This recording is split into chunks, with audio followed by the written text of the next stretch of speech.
Hello everyone, my name is Azatru, how are you? And welcome to another Star Wars Battlefront 2 news update video.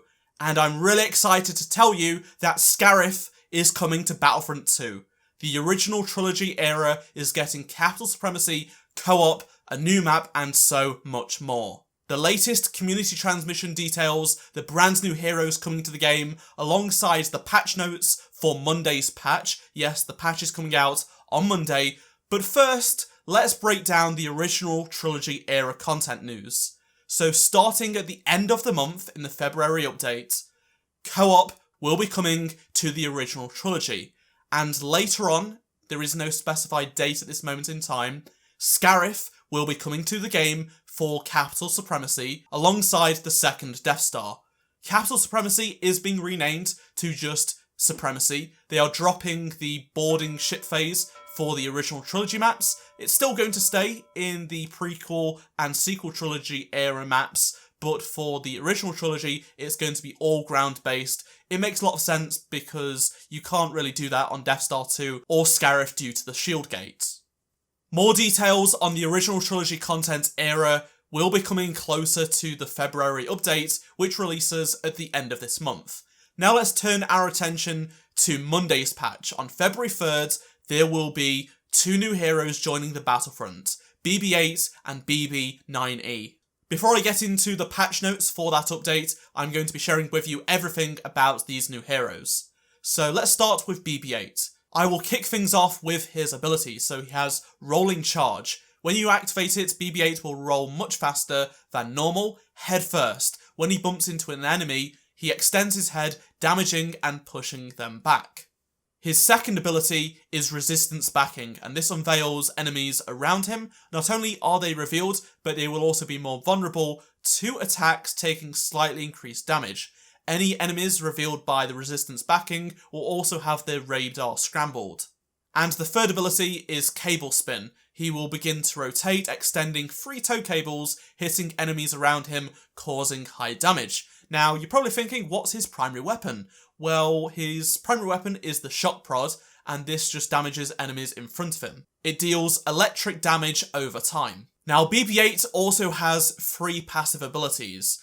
Passive abilities are ones that you don't have to do anything for, they are on 100% of the time. So for example, you have health on kill, so when you defeat an enemy, you will gain some health back. This happens on all of the other heroes except for Bosk at this moment in time. And then we have technical support, where BB-8 will count as 2 people when capturing a command post or activating an objective. So his objective work will be twice as fast now than any other character in the game. And there is also Swift Reaction, which increases the cooldown speed of nearby friendly characters. BB-8 also has a bunch of movement mechanics, so you have Dodge, there is also Jump. He can actually jump higher than Blaster heroes. His speed is closely resembling what a Force user can do in full sprint. He also has a flashlight you can toggle on and off. There is a bunch of star cards that you can choose that will help out BB-8's abilities, and his victory poses are Sided, Thumbs Up, Wide Parade, and Cables Out. His emotes are Excited, Thumbs Up, Twist, and Angry Beeps. Moving on to his dark side counterpart, BB-9E. So his primary weapon is Shock Prod, does the same thing, it stuns enemies, and deals damage over time. Moving on to his abilities, starting with Smokescreen. So this emits a dense amount of smoke, and this reveals enemies around him for the duration of the active time. His second ability is Charge Up, and this emits a pulse that places his Shock Prod and all nearby friendly blasters into super success mode. This will cause friendly units to no longer be able to generate heat on their blasters and will also reduce their ability recharge time. And his last ability is Shock Spin. BB-9E will spin and release an electric pulse that pushes and damages enemies that are nearby. Any enemies that are further away will have their blasters overheated.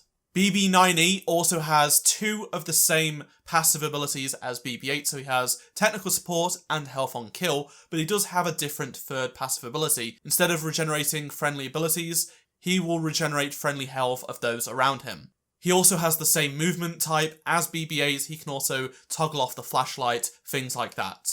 He has a bunch of great star cards for his abilities, and his victory poses include Shocking Victory, Incognito, Vigilant, Bow, and as for his emotes, he has Suspicious, Alarm, Backfire, and Spiral. Moving on to additional content coming in the next update. Supremacy and Instant Action is coming to Ajan Kloss and Jakku, as well as Takodonna. You can then board the MC-85 Star Cruiser alongside the Resurgence class Star Destroyer in Supremacy, and there is also going to be an addition to the Era Select menu. In Supremacy, you'll be able to choose if you want to play in the Age of Republic maps or the Age of Resistance. And when the Age of Rebellion content arrives in February, starting with co-op, there will also be an era selection for that as well. Hero Showdown will be made available for Ajan Kloss as well, and AI players in co-op and Supremacy will also be getting an update. So Droidekas are now part of the AI, and the AI troopers and reinforcements can now perform melee attacks, and the Commando Droid AI can now evade by dashing instead of combat rolling. Also, new emotes have been added for Finn and Kylo Ren. Finn has Thumbs Up, and Kylo Ren has Showdown. They are unlockable via milestones. They've also made a bunch of quality of life improvements to the UI, for example, hit markers, explosive damage reduction, how the explosive damage reduction origin has been displayed alongside the Flame Trooper range UI. All of that has been put into the next update. They've also made changes to the mechanics of the Elvison gunner, so there is going to be a spool up functionality. If you zoom in with the rotary cannon, it will spool up, meaning it will ensure that the weapon will be ready to fire as soon as you see an enemy, and this has been applied to the rest of the heavy class. So the heavy class has seen a bit of a rework here, and all of the abilities have been made to be more in line with the Elvison gunner. Moving on to the heroes, Darth Vader can now attack and block whilst choking. Palpatine has received a massive nerf. For example, the Dark Aura movement speed has been reduced. His standard damage with lightning has been reduced. The chain lightning radius has been massively reduced. There has also been a bunch of changes made to the damage he makes to certain units like the TX-130. Anakin has also received a nerf as well. So, for example, his Precious Star card value has gone from 10, 20, 30, 40 to 10, 15, 20, and 25. His Passionate Strike has also been changed quite a bit as well. That has been heavily nerfed. I'm not sure how I feel about these changes, but we'll see how they play out. Han Solo has received a buff though. He's got increased damage to troopers on the shoulder charge ability from 150 to 200, so it most likely will be a one-hit kill. Bosk has had fixes made. I've mentioned these a bunch of times. Basically, the bugs that you guys have been experiencing have been fixed. They've changed a lot about Bosk to make him better and overall fix those bugs we were experiencing. The Caphex Spy has received a buff with the length of the rapid fire ability increased. The Officer's Battle Command is no longer just a cone at the front of you. It will now be 360 degrees but a smaller radius. And it also will have reduced battle points gain when using that ability. As for reinforcements, the Death Troopers have been nerfed a little bit. The normal max health has been reduced from 350 to 320. Meanwhile, the Droideka has received a buff in two areas, so it has increased shield health from 550 to 600, and it will also have 50% damage reduction when in wheel form. As for some aerial troopers, specifically the First Order Jet Trooper and the B-2 Rocket Droid, they will now be spotted on the radar when using their jetpack ability. The Sith Trooper has seen a little bit of a buff as well. The fire rate of the primary blaster has been increased. Now, a nerf that a lot of people have been requesting is the rocket for the AT-ST, and they've reduced the damage from that and the splash damage as well, so that should hopefully cause a lot less issues on a lot of maps, especially with this new Capital Supremacy maps.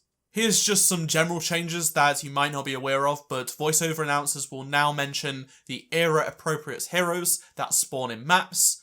Characters are now going to be getting up faster when they are affected by a push effect, and this is really trivial, but someone did actually reach the maximum credits amount you could earn at 10 million. They've just not spent any credits.